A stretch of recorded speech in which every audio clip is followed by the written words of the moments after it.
الصلاة والسلام عليك يا رسول الله وعلى آلك وأصحابك يا حبيب الله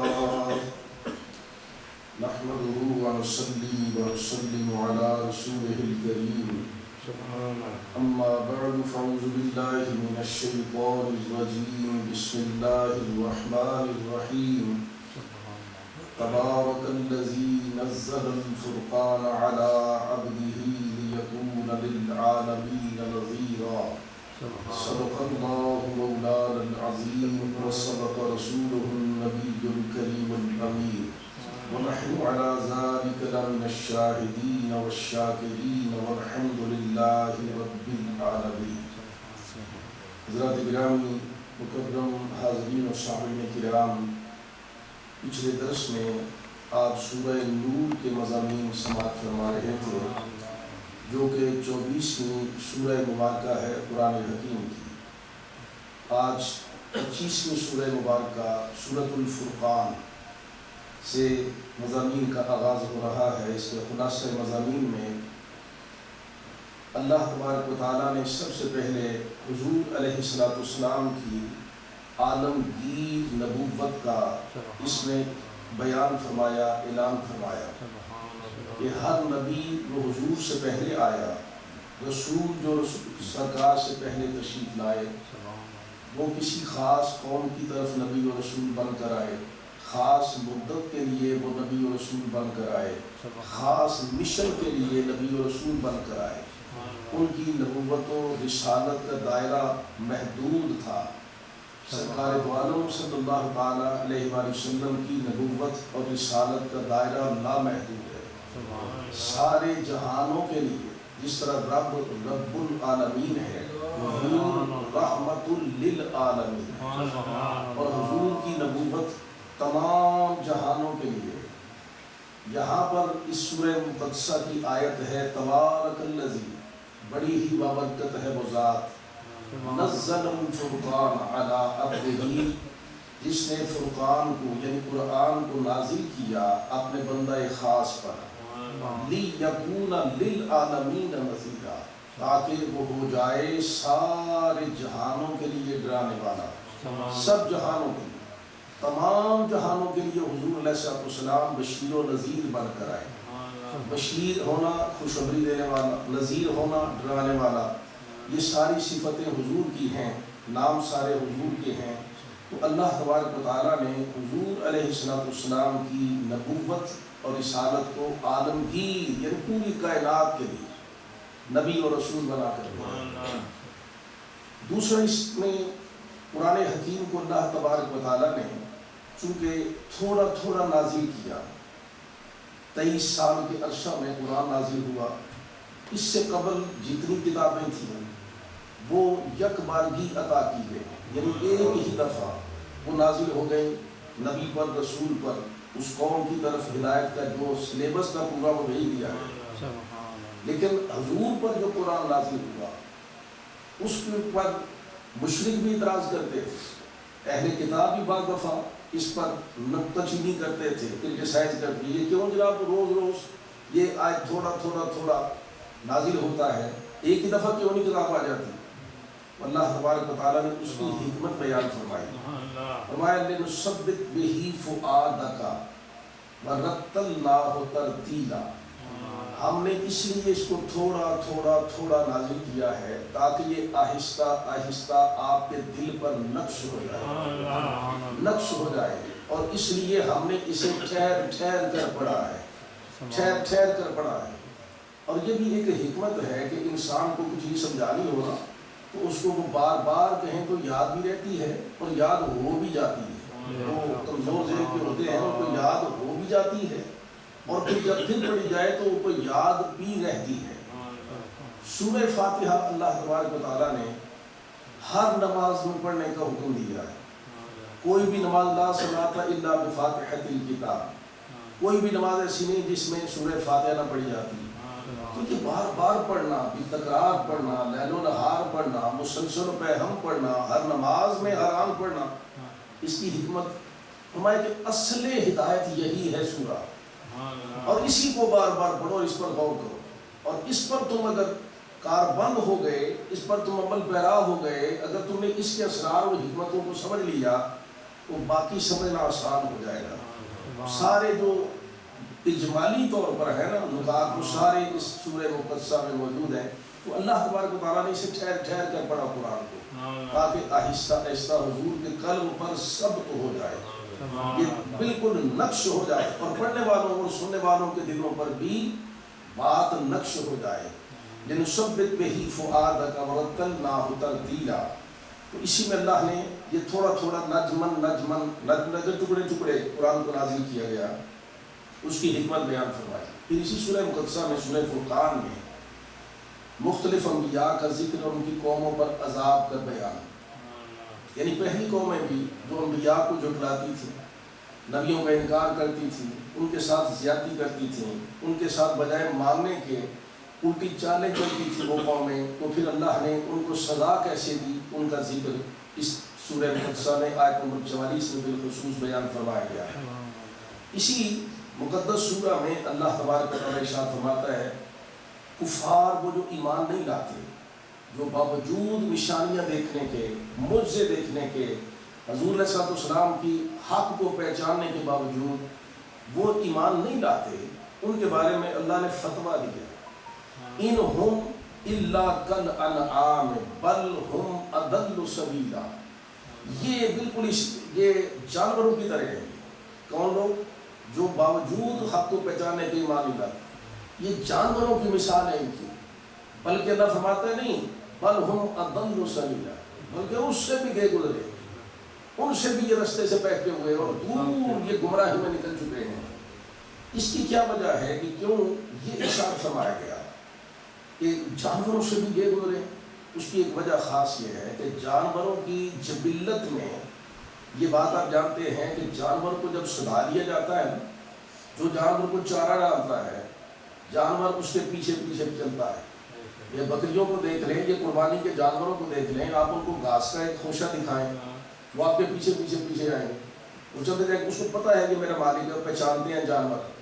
تو جانور ہو کر بھی مالک کو پہچانتے ہیں، تو اللہ فرماتا تم انسان ہو کر اپنے مالک کو نہیں پہچانتے، اور تمہیں دلائل بھی دی جا رہے ہیں، پھر وہ تمہیں صرف چارہ جو ایک مرتبہ دے تو جانور اس کے پیچھے پیچھے ہوتا ہے، تو تم تو انسان اور رب دیتا ہی سب کچھ تمہیں، وہ تو رب العالمین سب کو رزق دینے والا، اسے تم کیوں نہیں پہچانتے؟ جو نہیں پہچانتے وہ جانوروں سے بھی بدتر ہے، بل ہم اضل سبیلا، اس سے بھی زیادہ وہ گمراہی میں ڈوبے ہوئے ہیں اور بہتے ہوئے لوگ ہیں۔ دوسری بات کہ جانور بھی اپنے مالک کی اطاعت کرتے ہیں، یعنی اوبیڈینٹ ہوتے ہیں، اور اگر کوئی انسان کہلا کر بھی اگر رب کی اطاعت نہیں کرتا، اللہ کے رسول کی بات نہیں مانتا، تو پھر وہ جانوروں سے بھی گیا گزرا ہے۔ اور کیوں فرمایا اس سے بھی گیا گزرا ہے؟ اس کی بھی ایک وجہ ہے کہ اللہ تبارک و تعالیٰ نے جن کو عقل نہیں دی، جانوروں کو عقل نہیں نہ ہوتی، جن کو عقل نہیں دی وہ اپنے مالک کی اطاعت کرتے،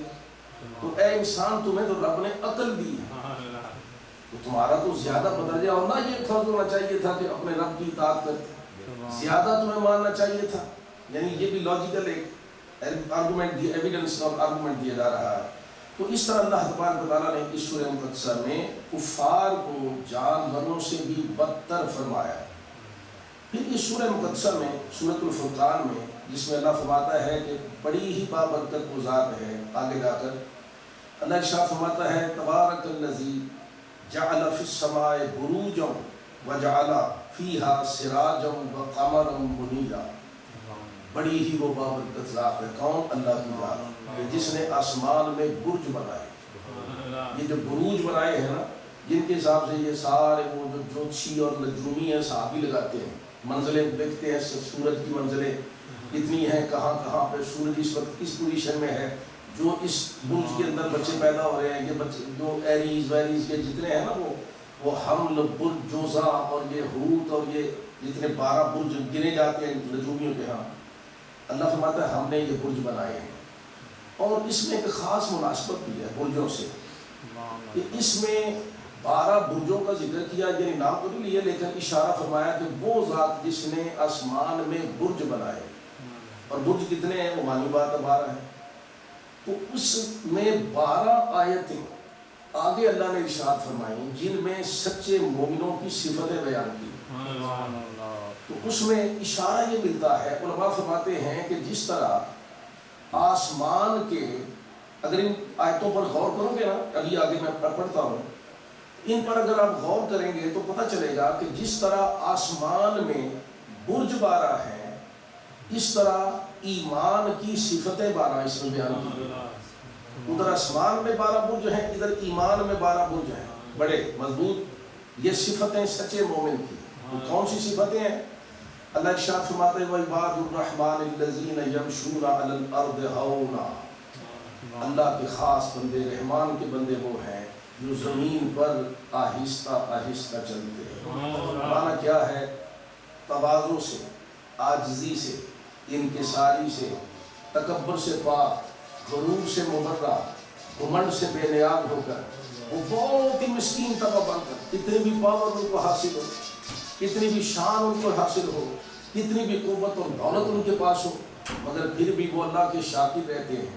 وہ گھمنڈ سے، تکبر سے اکڑ کر نہیں چلتے، بلکہ وہ زمین پر آہستہ آہستہ چلتے ہیں. معنی کیا ہے کہ ان کی چال میں، ان کی ڈھال میں، ان کی کردار میں، ان کے رفتار میں، ان کے دن رات میں، صبح و شام میں تکبر کی جھلک نہیں ہوتی، بلکہ ان کی ہر بات سے عاجزی ٹپکتی ہے.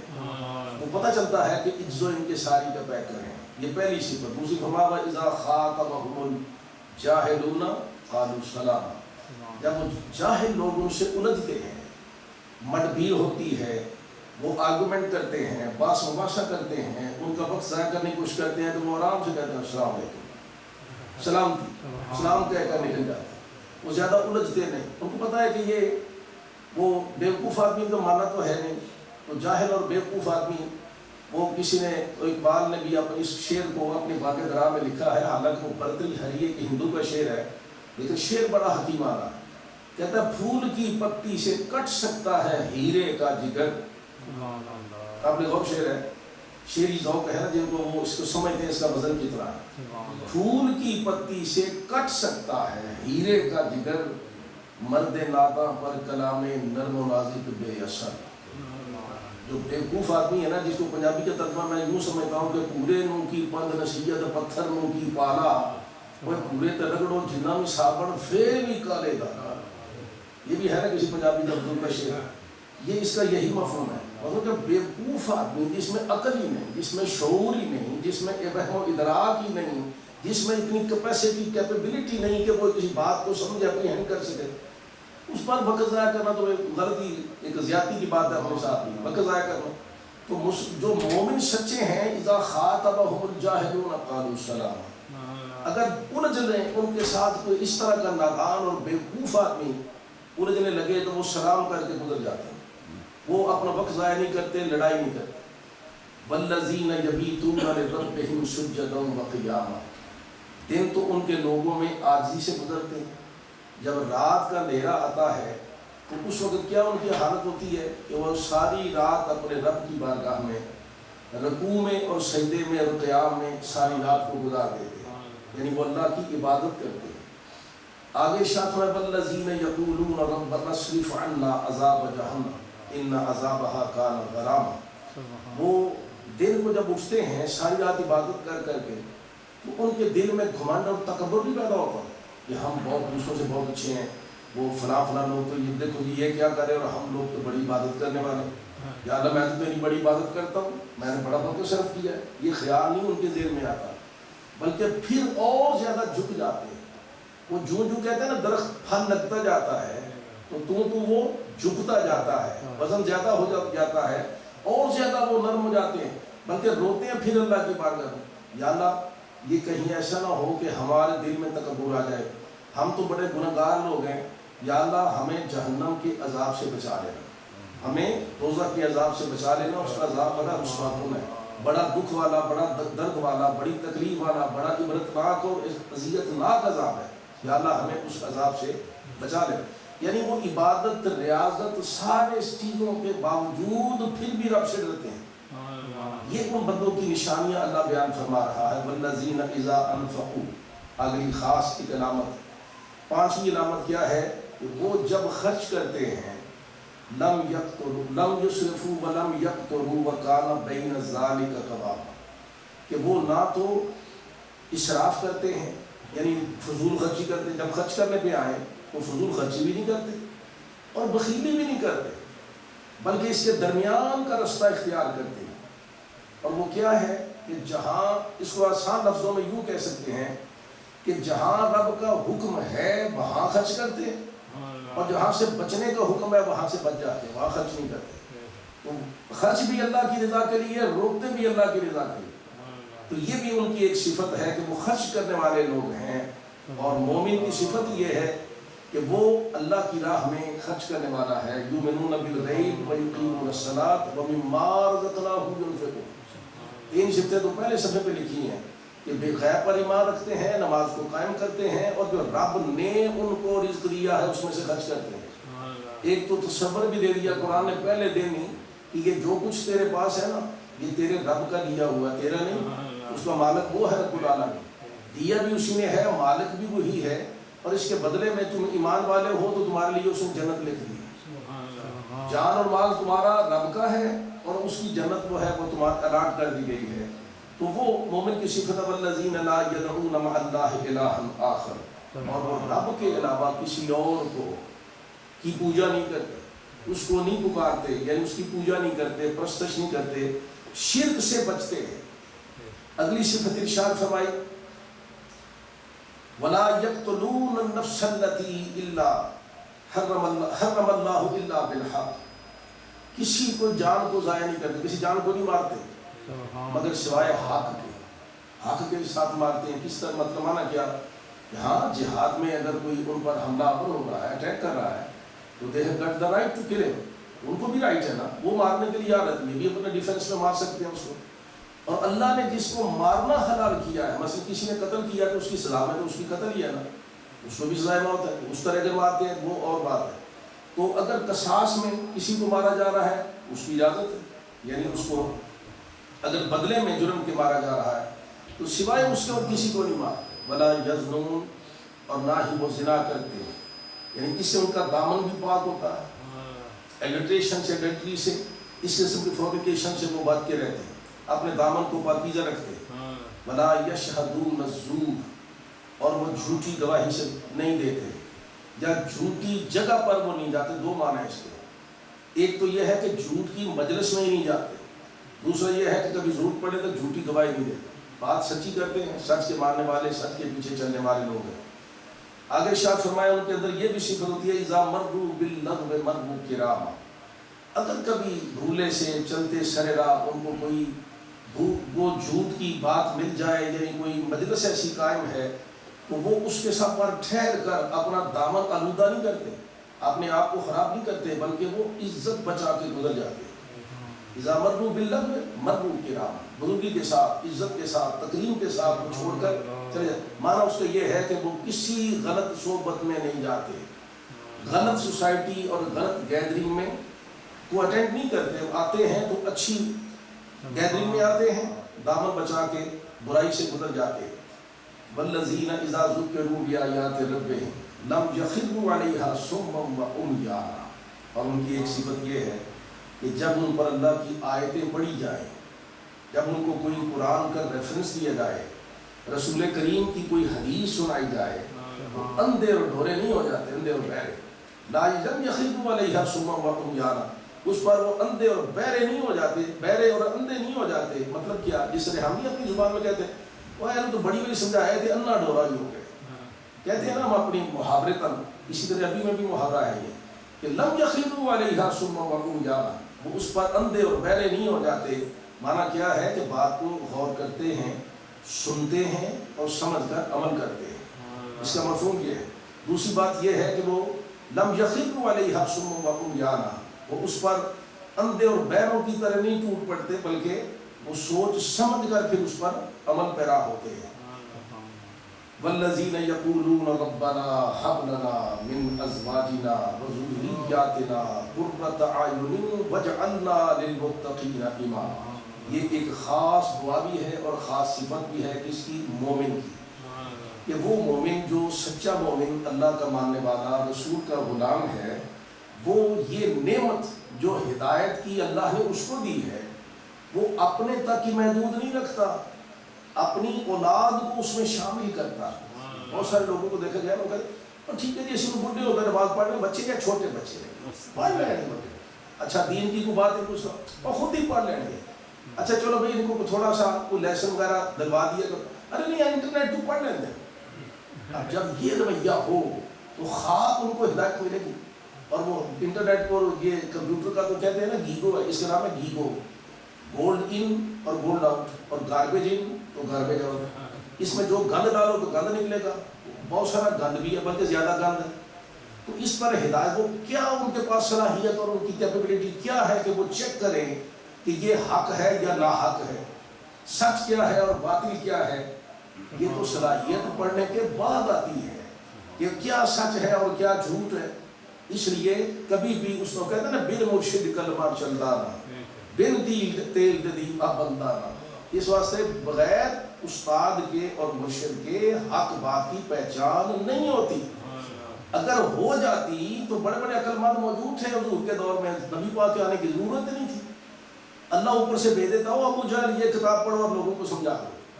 ابو جہل کو تو عرب والے ابو الحکم کہتے تھے، داناؤں کا بادشاہ، باپ دانائی کا، اور سب سے زیادہ جس کو عقل مند اور باشعور انسان عرب پوری مانتی تھی وہ تھا عمرو بن ہشام، جس کو حضور نے کہا یہ عمرو بن ہشام ابو الحکم نہیں، یہ ابو جہل ہے۔ ابو جہل حضور نے نام رکھا تھا اس کا، نام اس کا تھا ابو الحکم۔ ابو الحکم کا معنی اس کا لقب تھا کہ دانائی کا باپ، یعنی انٹیلیجنس کا باپ، عقل مند اور جتنی ہے نا قابلیت و صلاحیت وہ اس وجہ سے پوری دنیا آ کر اسے مشورے لیتی تھی، یعنی اس کو سمجھتے تھے کہ دانائی اور حکمت کا بہت بڑا یہ ماسٹر ہے۔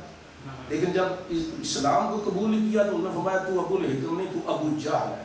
اور پھر ایسا وہ لقب چلا کہ لوگوں کو ابو الحکم بھول ہی گیا، آج پوری دنیا میں اور پوری تاریخ میں اس کا نام ابو جہل ہی، ابو جہل بس رہ گیا باقی۔ بہرحال اللہ تبارک و تعالیٰ ارشاد فرما رہا ہے کہ جو میرے بندے ہیں سچے مسلمان ہیں وہ اس حکمت کو، ہدایت کو اپنے تک کنفائن نہیں رکھتے بلکہ آگے اپنی اولاد میں رائج کرتے ہیں، ان کو باقاعدہ سمجھاتے ہیں اور ہماری بارگاہ میں آ کر گڑ گڑا کے دعا کرتے ہیں، یا اللہ جو ہدایت یہ تم نے ہمیں عطا کی ہے مولا اسی طرح ہماری بیویوں کو بھی عطا کر اور ہماری اولادوں کو بھی عطا کر، یعنی حب لنا من ازواجنا و ذریاتنا قرۃ اعین، ہماری آنکھوں کی ٹھنڈک بنا ہماری بیویوں کو، ہماری اولاد کو۔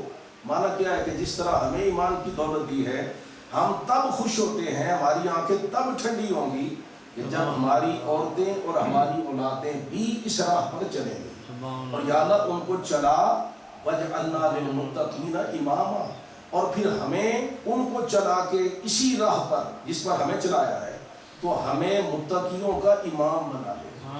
ظاہر ہے ایک فیملی میں ایک رہبر ہے، ایک سربراہ ہے، اس کی ساری فیملی جب اس کے پیچھے چلے گی تو متقی لوگوں کا امام بن جائے گا۔ پھر دوسرے اس کا معنی یہ بھی ہے، ایک تو وہ خود بخود بن جائے گا، دوسرا یہ ہے کہ آنے والے لوگ جب یہ کام وہ کریں گے ہدایت پر سارے مل کر تو آنے والی نسلیں ان کا ذکر کر کے ان کا رستہ پڑھ کے اختیار کریں گے تو وہ خود بخود ان کے لیے یہ بھی امام بن جائیں گے، یعنی ان کے لیے بھی امام بن جائیں گے۔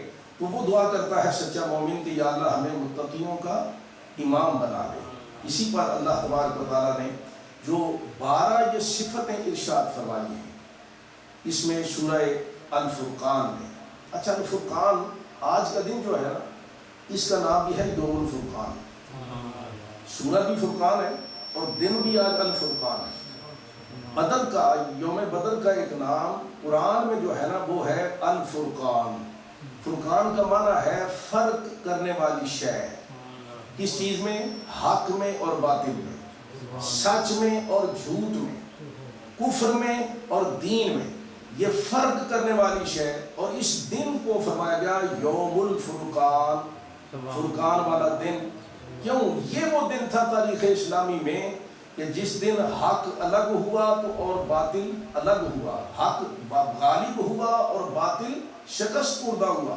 اللہ تبارک و تعالیٰ نے عرب کی سرزمین پر حق کو اجاگر کر دیا، واضح کر دیا، کلیئر کر دیا اور فتح دے کر ان کو کامیاب کر دیا، اور باطل بڑی قوت والا تھا مگر اللہ نے ان کو شکست سے دوچار کر کے ذلیل اور رسوا کر دیا۔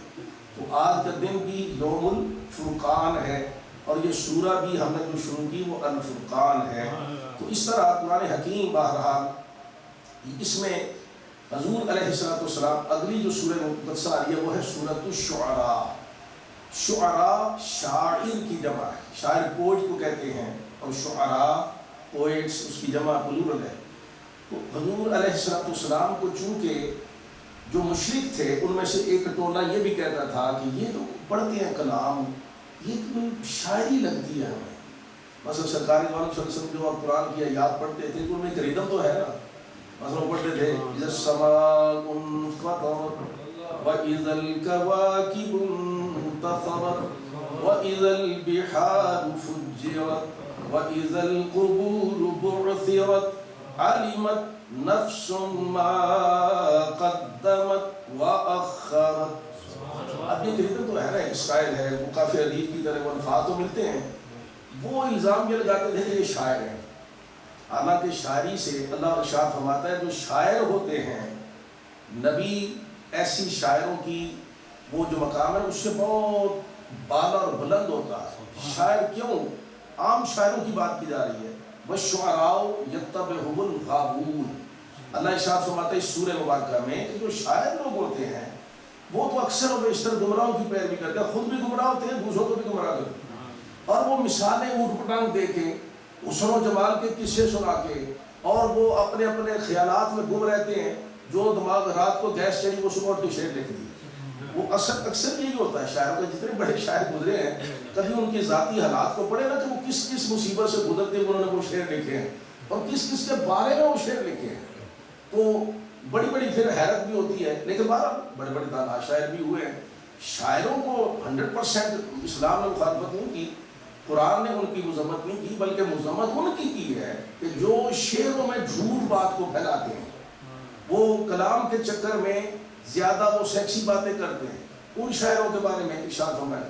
تو نبی کی ذات جو ہے وہ اس شاعری سے بہت بلند ہے، اس شان اس ان کی شان بہت اونچی ہے، اس لیے شاعروں کو حضور سے کیا نسبت۔ تو اس سورہ مقدسہ میں سورۃ الشعراء میں نبی علیہ السلام کے بارے میں ارشاد فرمایا گیا کہ قرآن یہ اللہ کا کلام ہے، یہ کوئی شاعرانہ کلام نہیں۔ شاعر تو جو دماغ میں اٹھ پٹا گیا وہ ٹھیل دیا، لیکن یہ خدا کا حکمت والا کلام ہے اور حق اور سچ پر مبنی کلام ہے۔ اسی میں موسیٰ علیہ السلام کا فرعون سے مکالمہ، پھر جادوگروں سے مقابلہ، وہ بھی اس سورہ مقدسہ میں ارشاد فرمایا گیا۔ موسیٰ علیہ السلام کا فرعون کے پاس جانا، ہارون علیہ السلام کے لیے دعا کرنا کہ یا اللہ اس کو میرا ساتھی بنا اور اس کو بھی نبوت عطا فرما۔ نبی کی دعا سے نبوت کا مل جانا، نبی کی دعا سے، کہتے ہیں نبی کچھ نہیں دے سکتا، تو نبی کی دعا جو ہے وہ تو نبوت بھی دلا دیتی ہے۔ نبی کی دعا سے نبوت بھی ملی حضرت ہارون علیہ السلام کو۔ تو اللہ تبارک وہ ان کا ذکر ہوا ہے یہاں پر۔ پھر معجزات موسیٰ علیہ السلام کا بھی اس میں ذکر ہے۔ سمندر میں وہ 12 رستے جو بنے تھے، فرعون غرق ہوا، موسیٰ فتح یاب ہوئے، اللہ نے ان کو عزت و عظمت عطا فرمائی، تو اس کا بھی ذکر اسی سورہ مقدسہ میں ارشاد فرمایا گیا۔ اسی میں معبود کی صفتیں بیان کی گئی۔ معبود کہتے ہیں وہ جس کی عبادت کی جائے، یعنی اللہ تبارک تعالیٰ ہمارا معبود ہے نا، ہم کس کی عبادت کرتے ہیں؟ اللہ کی۔ اللہ ہمارا معبود ہے، ہم عابد ہیں یا عبد ہیں۔ تو اللہ تبارک و تعالیٰ جو سچا معبود ہے، ابراہیم علیہ السلام نے نمرود کے دربار میں، نمرود چونکہ کہتا تھا میں خدا ہوں، میں انا ربکم الاعلیٰ، میں تمہارا چیف گارڈ ہوں، اور وہ سجدہ بھی کراتا تھا، وہ اپنے آپ کو خدا بھی سمجھتا تھا۔ ابراہیم علیہ السلام کا جب اس سے مکالمہ ہوا نا، ابراہیم علیہ السلام کے بارے میں اسے پتہ چلا تو اس نے باس مباحثہ کیا۔ اس نے کہا کہ تم مجھے خدا کیوں نہیں مانتے؟ آپ نے فرمایا، ابراہیم علیہ السلام نے، آپ نے فرمایا تو کیسے ہے؟ تو تو میرے جیسا ہے، تو بھی کھاتا پیتا ہے، تو بھی ان چیزوں کا حاجت مانتا ہے، تجھے بھی بیماری لگتی ہے، تجھے بھی پریشانی ہوتی ہے، تو رب تو ان چیزوں سے پاک ہے، وہ تو کھانے پینے سے مبرہ ہے، وہ تو سبحان ہے۔ اس کی تو ذات ہی پاک ہے، وہ کسی چیز کا محتاج ہے ہی نہیں، کائنات ساری اس کی محتاج ہے۔ اس نے کہا میں سمجھا نہیں، بتاؤ وہ کیا ہے وہ تمہارا رب، تم کس کو مانگتے ہو؟ آپ نے فرمایا اچھا پھر آسان زبان میں تمہیں سمجھاتا ہوں۔ فرمایا رب العالمین جو پالنے والا ہے نا، رب سارے جہانوں کا، اس کی پہلی صفت یہ ہے الذی خلقنی فہو یہدین، میرا وہ رب ہے جس نے مجھے خلق کیا، پیدا کیا اور مجھے ہدایت عطا فرمائی۔ پہلی صفت، رب کیا کرتا ہے؟ پیدا بھی کرتا ہے اور ہدایت بھی دیتا ہے۔ جب پہلی دفعہ آپ نے فرمایا نا اسے کہ میرا رب جو ہے وہ، یہ اگلی صفت ایک آ بھی رہی ہے اسی سورہ مقدسہ میں۔ آپ نے فرمایا دوسری بات، آپ نے فرمایا والذی یطعمنی ویسقینی، وہ اللہ ہے، وہ رب ہے، معبود وہ ہے، عبادت کے لائق وہ ہے کہ جو کھلاتا بھی ہے، جو پلاتا بھی ہے۔ تیسری بات فرمائی وَإِذَا مَرِضْتُ فَهُوَ يَشْفِينِ، اور جب میں کبھی بیمار ہوتا ہوں تو شفا وہ دیتا ہے۔ ہم بھی کہتے ہیں، ہمارا بھی ایمان ہے کہ ڈاکٹر شفا نہیں دیتا، دوائیاں شفا نہیں دیتی، وہ شفا دینے والی ذات اللہ کی ہے۔ یہ وسیلے اللہ نے بنائے کہ تم یہ چیز استعمال کرو۔ بس دیکھو نا، بھوک ہماری مٹتی ہے کھانے سے، ظاہری طور پر یہی نا وسیلہ ہے، کھاؤ تو بھوک کو تسلی ہو جائے گی۔ لیکن بعض ایسے بھی بیماریاں ہیں کہ جن میں کھاتے جاؤ پیتے جاؤ تو تسلی نہیں ہوگی، ایسے بھی ہے نا، جس میں سے ایک بہت بڑی بیماری دولت کی حاصل کرنے کی ہے، لیتے جاؤ جمع کرتے جاؤ تسلی ہوتی نہیں۔ حضور نے فرمایا تسلی ہو بھی نہیں سکتی جب تک تم زندہ ہو، یہ بھی ایک بیماری ہے۔ تو حضرت ابراہیم علیہ السلام نے فرمایا اذا مرضت فهو یشفینی، میں جب کبھی بیمار ہوتا ہوں تو وہ مجھے شفا دیتا ہے۔ یہ صفت بھی آپ کو بیان فرمائی، یہ معبود کی صفت ہے۔ ڈاکٹر جو ہے وہ دوا دیتے ہیں، شفا رب کی ذات دینے والی۔ موسیٰ علیہ السلام کا ایک بڑا خوبصورت واقعہ، موسیٰ علیہ السلام کے پیٹ میں درد ہوا تو عرض کی یا مولا، اس نے رات کو سونے نہیں دیا، درد ہے بڑا پیٹ میں۔ اللہ نے وحی بھیجی، فرمایا جاؤ فلاں جنگل میں جا کر نا تو اس رنگ کی وہ اس قسم کی ایک بوٹی ہے وہ جا کر کھاؤ۔ بوٹی ہوئی ہے، خودرو بوٹی تھی، گئے وہ جا کے اس کے پتے وغیرہ جو چیز کھائی، اس سے بند بون کھائے، فوراً مسلم ٹھیک ہو گئے، بڑی تسکین ہوئی، بلکہ قوت بدن میں آ گئی، راحت محسوس ہوئی، بڑے خوش ہوئے۔ کچھ عرصہ گزر گیا، کچھ عرصے کے بعد وہ پھر وہی درد اٹھا تو حضرت موسیٰ علیہ السلام بھاگے سیدھا اسی جنگل جا کر فٹو فٹ وہ بوٹی اٹھا کے کھائی، وہ درد پہلے سے بھی ڈبل ہو گیا۔ وہ پریشان ہوئے، عرض کی یا اللہ پہلے بھی یہی درد تھا، تو آپ نے تیرے حکم کے مطابق میں نے یہ کھایا تو بیماری جاتی رہی، تو آج کھایا تو بیماری دگنی ہو گئی۔ فرمایا موسیٰ وہ اس وقت ہم نے بھیجا تھا، آج اپنی مرضی سے گئے۔ فرمایا اصل شفا بوٹی میں نہیں، اصل شفا ہمارے امر میں ہے، ہمارے حکم میں ہے، اصل شفا ہمارے نام میں ہے۔ اس وقت تم ہمارے امر سے گئے تھے، ہمارے نام لے کر تم نے کھائی تھی، آج اپنی مرضی سے کھائی ہے تو اس کا انجام یہی ہوتا ہے۔ شفا دینے والے ہم ہیں، شفا دینے والی بوٹیاں اور دوائیاں نہیں ہیں، یہ وسیلے ہیں، اللہ نے وسیلے بنائے ہیں۔ تو حضرت ابراہیم علیہ السلام نے پھر نمرود سے کہا وَإِذَا مَرِضْتُ فَهُوَ يَشْفِينِ، میں جب کبھی بیمار ہوتا ہوں تو میرا رب مجھے شفا دیتا ہے، دوا نہیں فرمایا، شفا کا فرمایا، وہ شفا دیتا ہے۔ وَالَّذِي يُمِيتُنِي ثُمَّ يُحْيِينِ، وہ مجھے موت بھی دے گا، مارے گا بھی وہ، اور پھر مجھے زندہ کرے گا، پھر مجھے زندگی دے گا۔ وَالَّذِي أَطْمَعُ أَن يَغْفِرَ لِي خَطِيئَتِي يَوْمَ الدِّينِ، اور میں اسی کی بارگاہ سے طمع رکھتا ہوں، امید رکھتا ہوں کہ وہی میرا رب میرے گناہ معاف کرے گا، اور قیامت کے دن وہ میرا پروردگار مجھ کو بخش دے گا، مجھ پر نظر رحمت فرما دے گا۔ یہ جب صفتیں بیان فرمائی نا تو وہ اسے کہا یہ تم کہہ رہے ہو کہ جو مارتا ہے اور جو زندہ کرتا ہے یہ صفت خدا کی ہوتی ہے؟ فرمایا ہاں۔ انہیں کہتے میرے کچھ بھی ہے، اور وہ کیسے؟ اسے دو قیدی منگوائے جیل سے، پریزن سے دو پریزنرز منگوائے، ایک کو سینٹنس ہو چکی تھی ڈیتھ کی، اور دوسرا جو تھا اس کو ویسے امپریزنمنٹ تھی، تو دونوں کو بلایا اس نے کہا کہ دیکھو تو کہتا ہے مارنے والا اور زندہ کرنے والا وہ رب ہوتا ہے، چل بھائی ٹھیک ہے تجھے سزائے موت ہے جی، چل تو آزاد ہے، چلو جی میں نے اس کو زندگی دے دی۔ اور دوسرے سے پوچھا اچھا تو صرف کہہ دو یہ نہ کہو، نہ کہہ ان کو قتل کر دو۔ اس کو سزائے موت دے دو. اس نے کہا کہ یہ صفت اگر رب کی ہے، معبود کی ہے، یہ تو میرے اندر بھی ہے. ایک کو میں نے موت دے دی، دوسری کو میں نے حیات دے دی. آپ سمجھ گئے کہ پرلے درجے کا بیوقوف آدمی ہے. یعنی چھوڑ دینے کو وہ زندگی دینا کہہ رہا ہے، اور وہ قتل کر دینے کو کہتا ہے موت دینا. حالانکہ موت دینا اللہ تبارک و تعالیٰ کا کام ہے. بھئی اللہ اس پر قادر ہے نا کہ تم کسی کو مارو بھی، زخم بھی لگاؤ تو پھر بھی رب زندہ رکھتا ہے. بہت سارے لوگوں کو نہیں دیکھا، بڑے بڑے کہتے ہیں نا جنہوں رب رکھے ان کو کون چکھے. تو ہوتا بھی ہے یہ. بہت سارے ڈاکٹر صاحب کہہ دیتے ہیں بس اپوائنٹمنٹ ہے، جاؤ جا کے جنازے کا انتظام کر لو. وہ بعد میں پتہ چلتا ہے کئی سال زندہ رہتے ہیں.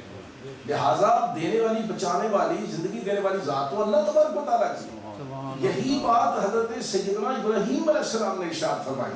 اس مردود سے، نمرود سے آپ نے فرمایا رب وہ ہے، پروردگار عبادت کے لائق وہ ہے جو زندگی بھی دیتا ہے اور جو موت بھی، اور موت کے بعد پھر وہ مجھے زندہ کرے گا اور پھر آخرت میں مجھے بخشے گا بھی.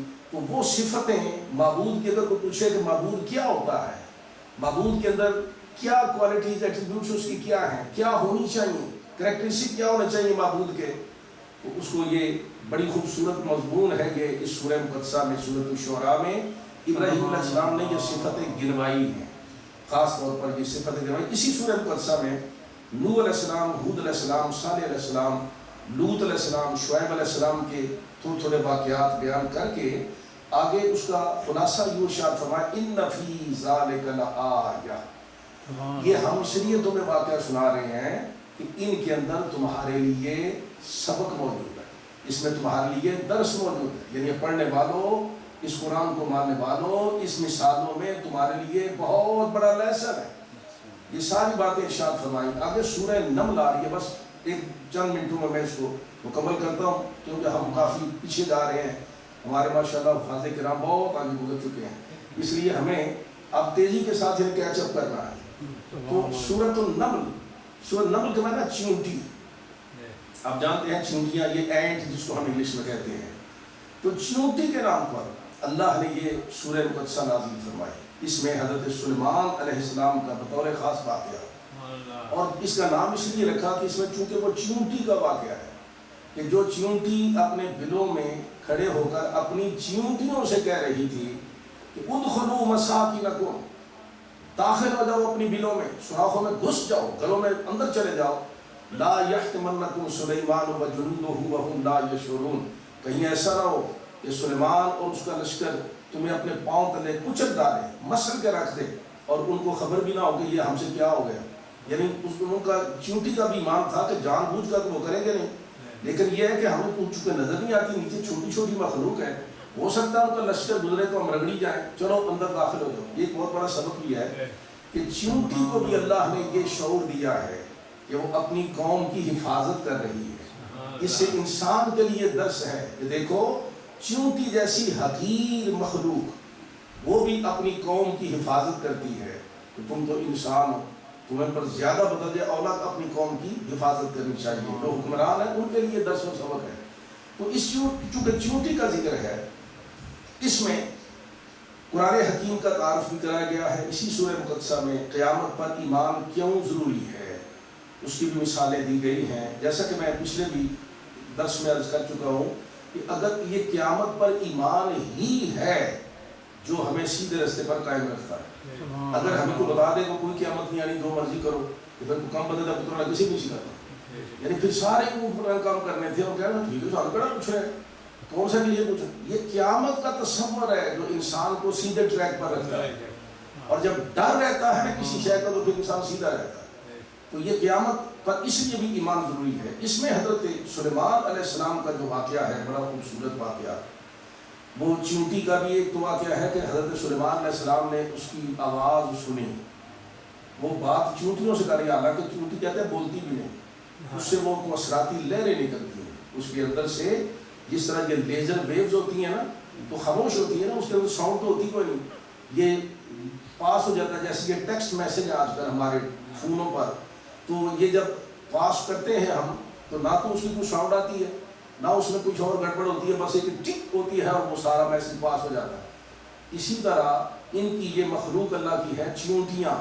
اینٹ یہ اس طرح میسج پاس کرتی ہیں، بولتی نہیں ہیں. یہ جو ماہرین ہیں نا چیونٹیوں کے، انہوں نے آج تک ریسرچ کی ہے، لیٹسٹ ون یہ ہے کہ بولتی نہیں. اب اس سے نبی کی قوت کا پتہ چلا کہ جو شاید بولتی ہی نہیں، نبی اس کی آواز بات بھی سن لیتا ہے. تو جو چیخو پکار کر کر کہتے ہیں مجھے تمہیں تیرا ہی ہے سہارا یا رسول اللہ، کیا سرکار نہیں سنتے بات؟ جو بول کر کہتے ہیں، عرض کرتے ہیں یا رسول اللہ تیرے قدموں میں آنا میرا کام تھا، میری بگڑی بنانا تیرا کام ہے، تو پھر سرکار نہیں سنتے ہوں گے؟ یقیناً بدل جاؤ نہ سنتے ہیں. تو رحمت اللہ علیہ، یہ میرا موضوع نہیں، مختصر صرف میں عرض کرنا چاہتا ہوں. اس میں اللہ تبارک و تعالیٰ ایک بڑا خوبصورت واقعہ، سلیمان علیہ السلام کو اللہ نے وہ قوت اور شان عطا کی تھی، بادشاہی عطا کی ایسی کہ نہ کسی کو پہلے ایسی ملی، نہ قیامت تک کسی کو ملے. یہ خصوصیت ہے، یہ ان کی خاص شان ہے کہ ایسی بادشاہی، سونے چاندی تانبے کے چشمے آپ کو دیے، دولت پوری دنیا جہان کی دی، ہیرے جواہرات کے پہاڑ دیے، اور ان کو جن ان کے نوکر بنا دیے، بڑے بڑے سارے جانور ان کے کاموں پہ لگا دیے، حتیٰ کہ اتنی بڑی بادشاہی ہوا میں پرواز کر رہے ہیں، تخت ہوا میں اڑتا ہے جس طرح آج کل یہ جہاز اڑتے ہیں. سلیمان علیہ السلام آج سے کئی ہزار سال پہلے ہوا میں اڑتے تھے، اپنا لشکر لے کر تخت لگایا ہوتا تھا اس پہ، جہاز کے اوپر آپ فضا میں پرواز کر رہے ہیں. اتنا حضرت سلیمان علیہ السلام کو اللہ نے شان عطا کی. وہ ہوا میں پرواز کر رہے تھے، اور ہوا کے اندر 3 میل کے ڈسٹینس پر اللہ کا نبی پرواز کر رہا ہے، یعنی فلائی کر رہا ہے، اور چونٹی نیچے زمین پر رینگ رہی ہے، اور نیچے زمین پر اپنی قوم سے بات جو کر رہی ہے وہ اللہ کا نبی ہوا کے اندر سن رہا ہے. اتنی شان ہے نبی کی قوت سننے کی، جو ہے نا لسننگ پاور، ہیرنگ پاور، یہ نبی کی اتنی مضبوط ہوتی ہے. تو ایک دوسرا واقعہ ہدہد کا ہے. ہدہد یہ چھوٹا سا پرندہ ہے، ہوپو، جس کو ہوپو کہتے ہیں. ہوپو اس کا واقعہ ہے کہ وہ ایک دن دربار میں نہیں بیٹھا ہوا تھا، تو حضرت سلیمان علیہ السلام پوچھا وہ کدھر ہے، وہ ہوپو کدھر ہے؟ ہدہد مالی لا ارى الهدهد ام كان من الغائبین، ہدہد کدھر ہے، مجھے نظر نہیں آ رہا، یہ باقی غائب ہے. لوگوں نے کہا جی وہ غائب ہے. فرمایا اچھا، وداؤٹ اینی ریزن، پوری سینکشن کے بغیر، یہ وہ کچھ سکھ لیگ لینے کے بغیر بھاگا ہوا ہے، آج آ لیں اس کو میں ذبح کروں گا، آج جو سزا دوں گا، یا ویلڈ ریزن دے. آج بہرحال ہوپو آ گیا، آ کے اس نے کہا ضرور میں بس غلطی ہو گئی، لیکن میں نکل گیا تھا سیر پر باہر، تو پھر دور نکلا تو ایک بڑی عجیب بات نظر آئی، تو میں نے سوچا کہ چلو ریسرچ کر کے آپ کو بتا دیں. فلاں ملک کی ایک عورت ہے اور اس کی قوم ہے، وہ سورج کی پوجا کرنے والی ہے، وہ توحید کو چھوڑ کر غیر خدا کو پوجتے ہیں، تو حضور آپ کی بادشاہی میں یہ شرک ہو رہا ہے. انہیں رپورٹ دی. وہ ہدہد جو تھا وہ خبر لے کے آیا. اس کے بعد پھر ملکہ بلقیس کا وہ واقعہ ہے، اس کو پھر کسی وقت کریں گے. ہدہد کے بارے میں بڑی ایک دلچسپ بات بھی ہے کہ وہ ہدہد ایک دن حضرت سلیمان علیہ السلام سے کہنے لگا آپ سارے دوستوں کی دعوت کرتے ہیں، ان کو کھلاتے ہیں، آپ ان کے ہاں جاتے ہیں، میرا بھی دل کرتا میں کسی تھوڑی دعوت کر رہا ہوں. ہدہد سلیمان علیہ السلام مسکرائے، فرمایا تھا تم ہی کر لیں، کیا کرنا چاہتا ہے؟ اس نے کہا کہ میں چاہتا ہوں کہ آپ میری دعوت قبول کریں، میں آپ کے لیے کھانا پیش کروں. میں ٹھیک ہے، کب؟ اس نے کہا فلاں دن آپ فلاں جزیرے میں آئیں. فرمایا میں کل ہی آؤں یا فوج لائیں؟ انہوں نے کہا جتنے بھی درباری آپ کے ساری فوج وغیرہ ہے لشکر وہ آ جائے، اس کو لے گئے. حضرت سلیمان علیہ السلام آپ پہنچ گئے. جو اس نے وقت دیا تھا وہ جگہ تھی دریا کے کنارے.